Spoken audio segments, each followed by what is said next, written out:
So you're judging world schools and you have absolutely no idea what it is. Well, I'm here to tell you. First, we need to look at the teams that you'll have.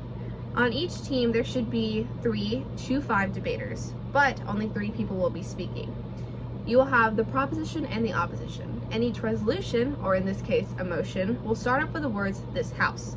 The proposition's purpose is to prove why the motion is good or the benefits outweigh the harms, and the opposition does the exact opposite. It shows you why the motion is bad or why the harms outweigh the benefits.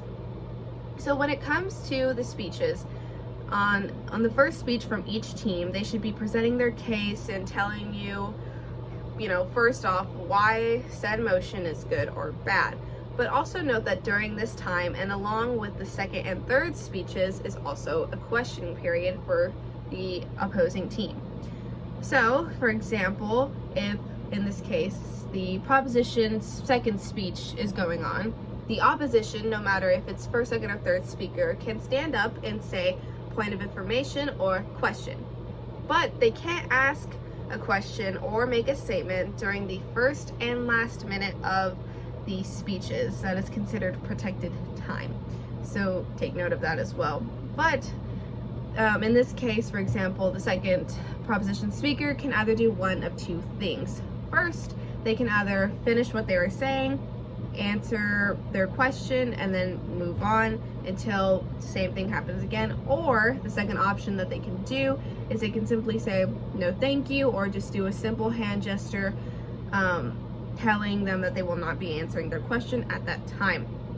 Now moving on into the second and third speech. The second and third speech should just be answering arguments or refuting arguments that the other side has made. It should be mainly just them answering each other's arguments, making up new points, and questioning periods will still be happening during that time, and each of those speeches should be 8 minutes.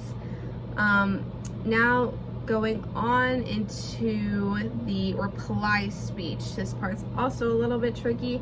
With the reply speech, the first or the second speaker should be doing this reply speech. So after you hear the third speaker, that is the last you'll hear of them. They won't be making another speech. Only the first or second speaker can do their reply speech. The reply speech should be 4 minutes long, essentially saying why they should win the round and why their opponent should lose the round, and crystallizing the round as a whole, kind of just like a big summary of what the round was, how it went, and why they should win. And lastly, when you get your ballots, you will have a lot of categories and a lot of little columns. So what'll happen is you will be judging and scoring each and every single debater that spoke, with exception of the reply speech.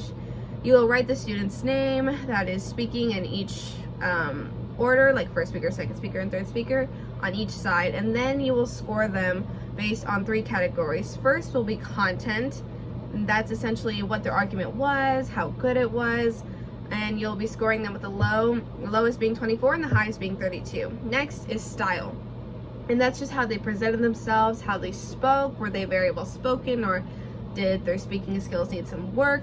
Again, you'll be scoring them with the low being 24 and the high being 32. Next is strategy, and scoring strategy it's kind of easy. It's just kind of how did they answer questions, or did they answer enough questions during their time, or did they just sit everyone down and continue talking? The low score for that is 12 and the high is 16. Now going on to scoring the reply speech. When it comes to the reply speech, first you'll just put the student's name that is giving the reply speech, and then you'll score it just like as if it was another student. You'll score it on content, style, and strategy, again with those same numbers. And after that, you will add all the points from the first team and the second team, and whoever has the most points wins the round. There will be no low point wins. Also, another thing to note is that this debate does have impromptu rounds. What that means is that there will be some rounds where the topic will be chosen randomly, and these students will have to go based off their knowledge and make up an entire case, and I believe it is 30 minutes or an hour. They will have that amount of time to make a case using an encyclopedia and their knowledge to make this case over a specific topic that was chosen for them. So now that we've gone over world schools, hopefully I did a well enough job to get you to be able to judge. It's not as hard as it sounds. As soon as you get into the round and get it going, it will be a lot easier than it looks.